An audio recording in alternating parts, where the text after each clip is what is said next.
BFM Business, midi, l'heure H. L'invité avec Edwige Chevrillon.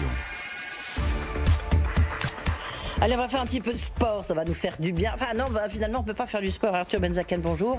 Bonjour. Merci d'être là, vous êtes patron du Ken Group, alors CMG Sports Club. Alors vous me disiez, pour les vieux comme moi, c'est le Gymnast Club, après ça a été le Club Med Sport, après voilà. Oui, CMG Sports Club, oui, et puis après il y a tous les autres clubs, Clay, Blanche et Ken Club. Ouais. Voilà, et combien de salles de sport au total? 24 et 2 en construction. Oui, donc c'est dire. Alors normalement, tout devrait être, va faire beau, tout va bien. Et bien justement, tout va pas bien parce que vous ne savez toujours pas quand vous pouvez réouvrir vos salles de sport. Oui, et on ne sait surtout pas comment. Non plus, parce qu'en fait, les deux sujets sont liés. En fait, on pourrait nous dire, vous ouvrez demain, mais il faut un client tous les 20 mètres carrés, par exemple. Non, c'est pas 20 mètres carrés. Vous pourrez avoir un peu comme nous. On voit, il y a des couloirs. On a le droit de se mettre là, on n'a pas le droit de se mettre là. Il faut une distance entre les salariés. Oui, mais si vous voulez, alors, il se trouve qu'en plus, on va avoir après, dans notre industrie, des inégalités. C'est-à-dire que moi, par exemple, je vais savoir répondre à des problématiques, mais il y a une très grosse partie des industriels qui vont être les low cost, qui vont pas savoir y répondre parce qu'ils ont une densité au mètre carré tellement forte qu'ils n'ont pas de place pour mettre des couloirs de circulation différenciés et ils n'ont pas de personnel en plus pour essayer de faire respecter les gestes barrières. Donc là, pour l'instant, on ne sait pas répondre aux problématiques d'ouverture. Mais est-ce que vous... Voilà, mais il y a deux choses. Est-ce que vous avez le droit de rouvrir? Non. Non, d'accord. Non, mais parce que vous pourriez avoir le droit de rouvrir, simplement, vous ne savez pas comment instaurer les barrières sanitaires. Tout à fait, vous avez raison. Donc là, dans un premier temps, on n'a pas de date et on n'a pas le droit de rouvrir. Nous, on a mis en place des cours outdoor. On a fait un partenariat avec Paris Society, qui est les plus beaux lieux de Paris, avec des terrasses et des jardins assez incroyables. Avec Laurent de Gourcuff, exactement. On est bien ici. Qui est un ami, et on a le même actionnaire, donc c'est formidable. Et on a utilisé ces terrasses pour faire des cours outdoor et solidaires, dont chaque inscription, c'est reversé 100% à la PHP. Oui. Donc aujourd'hui, on va quand même dire que Ken Group, c'est quand même 1000 salariés. Enfin, je veux dire, c'est un vrai groupe, quoi. Je veux dire, ça pèse lourd entre. Oui, ça pèse lourd. Il y a des gens qui pèsent beaucoup plus lourd, mais effectivement, on est une entreprise de service. Donc effectivement, notre richesse capitalistique, c'est les gens. Ouais. Voilà. 50 000 membres. 50 000 membres. Et là, qu'est-ce que vous faites du reste pour ceux qui ne peuvent pas plus aller dans vos salles de sport depuis 3 mois? Écoutez, tout le sujet est là, mais en fait tout le pays, on est un petit peu à la même enseigne pour le coup. C'est que nous, on a arrêté donc les prélèvements sur nos membres dès le 15 mars. Donc en fait, depuis le 15 mars, on fait 0 € de chiffre d'affaires. Donc pour nous, la problématique, elle n'est pas exactement quand est-ce qu'on va rouvrir, mais elle est plutôt de savoir est-ce que on va devoir payer les loyers ou non.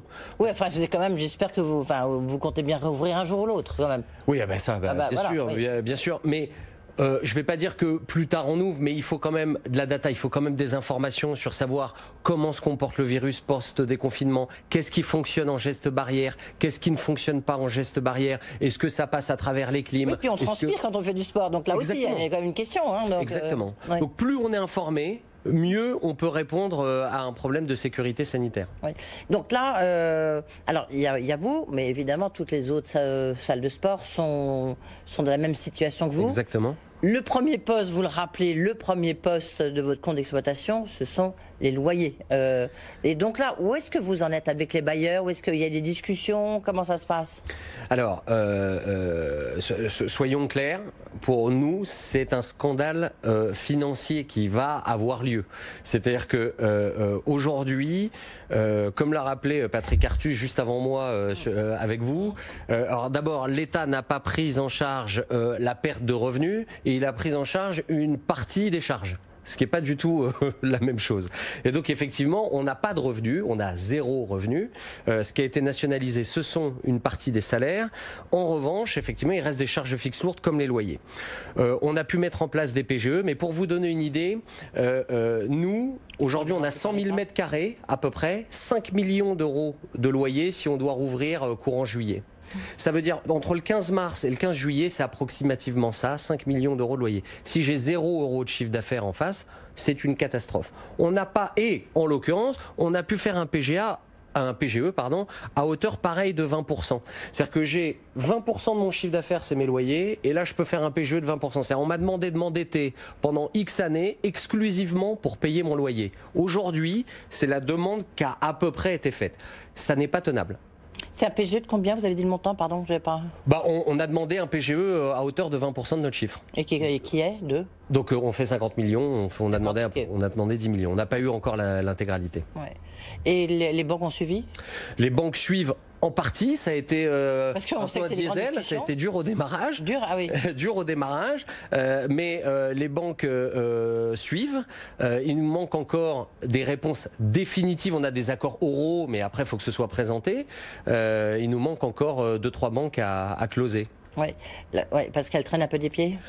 Elles ont beaucoup de dossiers aussi à étudier, mais effectivement, il y en a certaines qui traînent des pieds, oui. Arthur Benzaken, en même temps, alors ici on parle d'économie, donc les bailleurs, eux aussi, ils ont des charges. Enfin, je veux dire, c'est des groupes, des foncières ou je sais pas, ou des propriétaires. Je ne sais pas exactement qui sont les propriétaires de vos murs, mais eux aussi, ils ont besoin de rémunération, ils ont besoin de loyer. Vous voyez, c'est une chaîne. Enfin non, je pose la question. J'entends. Dans ce que vous me dites et dans ce que aujourd'hui prônent les bailleurs, c'est qu'en fait, ils espèrent n'être absolument pas concernés par cette crise.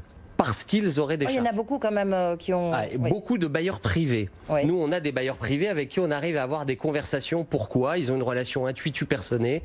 C'est important pour eux d'avoir un bon locataire, quelqu'un qui paye son loyer, qui sait entretenir des locaux. Mais la plupart, et ça c'est les plus graves, c'est les bailleurs institutionnels. C'est-à-dire qu'ils ont la double casquette d'être assureurs qui ne payent pas les pertes d'exploitation et en plus de ça, qu'envoient des petits papiers vieux pour viser la clause résolutoire des baux quand ils ne sont pas payés le 4 avril. Cela, c'est à mettre en tête de liste du name and shame. Et en deux, effectivement, il y a des foncières. Ce qui est important de comprendre, c'est que, d'abord, pratiquement... Il n'y a aucune négociation, renégociation des cases. Non, il y a une surdité absolue. Il faut savoir que la plupart ont déjà renégocié avec leur banque le décalage de leur remboursement. C'est ça qui est fascinant. C'est-à-dire que les bailleurs ont non seulement négocié un décalage de leur remboursement et de leurs échéances et de leurs mensualités, mais en plus de ça, ils réclament le loyer. S'ils ne prennent pas leur part de cette crise, ce qui va se passer, c'est qu'il va se passer beaucoup plus que ce que pouvait dire justement Patrick Artus juste avant, c'est-à-dire une augmentation de 40% de dépôt de bilan. Peut-être qu'on va avoir, en tout cas dans le commerce, sur les 16 fédérations de commerce, qui représentent à peu près 2 600 000 emplois, à peu près 700 000 magasins, on va se dire, il peut y avoir 25% à 30% de dépôt de bilan, ce qui veut dire de la vacance commerciale, ce qui veut dire des problèmes au niveau de l'aménagement du territoire, de la distribution. Il n'y a pas un médiateur, il n'y a pas, je sais pas, je recevais Julien de Normandie la semaine dernière qui est ministre de la Ville, enfin, ou du logement aussi, je ne sais pas. Est-ce que vous êtes allé à Bercy? Parce que ça paraît assez sidérant, cette situation. Le problème, c'est que Bercy, et j'aimerais en même temps défendre Bercy, parce que Bercy a réagi extrêmement vite et extrêmement puissamment. Oui. Encore une fois, le chômage partiel et les PGE, ça a été un courage politique et une rapidité d'exécution qui était folle.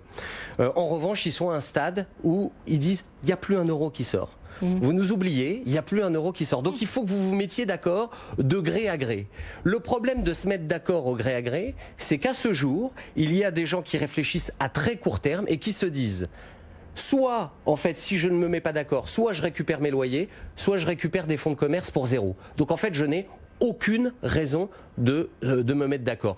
Et ça, c'est 100% des bailleurs, c'est... 100% des bailleurs, en tout cas que institutionnellement. Non. Il y a Compagnie de Falsbourg, il y a Citrus, il y a Frey, il y a pas mal de monde aujourd'hui qui commence à avoir en fait un lien avec leurs locataires, c'est-à-dire le commerce, et de soutenir le commerce et de comprendre qu'en fait, faut être clair, 3 mois de franchise, je vais pas dire que c'est rien, mais on est en train de parler de très grosses compagnies d'assurance, on est en train de parler de très grosses foncières.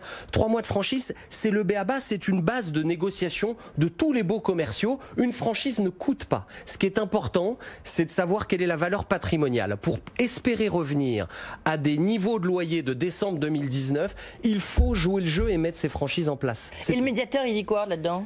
Le médiateur, en fait, le problème qu'il a, le médiateur... Vous l'avez vu déjà, vous l'avez vu ? Alors moi, personnellement, non, puisqu'on a des organisations professionnelles, mais qui on travaille quotidiennement.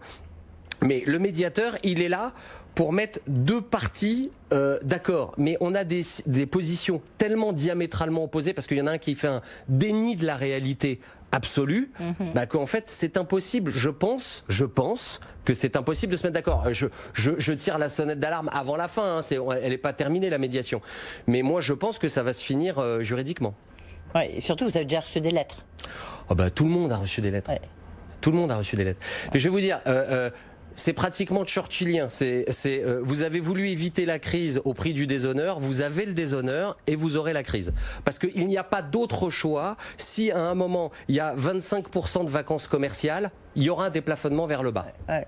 Juste en conclusion, Arthur Van Zaken, le monde d'après, selon vous, c'est quoi? C'est beaucoup mieux de faire ça des coachs qui donnent des cours sur votre sur le smartphone. C'est pas beaucoup mieux. C'est pas beaucoup mieux, mais il y a une chose qui est sûre, il faut prendre. C'est un côté extrêmement positif ce qui s'est passé. On est déjà effectivement en train de travailler sur un club de sport digital, voir comment est-ce qu'on va accompagner ce plus de 1 milliard de personnes qui se sont mis au sport à domicile, qui pensaient que c'était impossible. Eh ben non, on a une surprise pour vous, c'est possible. Et comme le sport... 1 milliard, vous sortez d'où? 1 milliard sur la planète. Évidemment pas en France, on en a du mal.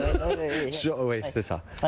Non, mais et puis voilà, on se rend compte que le sport est plus que jamais important dans cette crise et à horizon des JO 2024. Merci, j'ai envie de dire bon courage. En tous les cas, Arthur Bercy vous a dit, alors maintenant il n'y a plus de sous qui sort, donc démerdez-vous, mais en même temps on est prêt quand même à vous suivre, à vous donner des coups de pouce. Hein.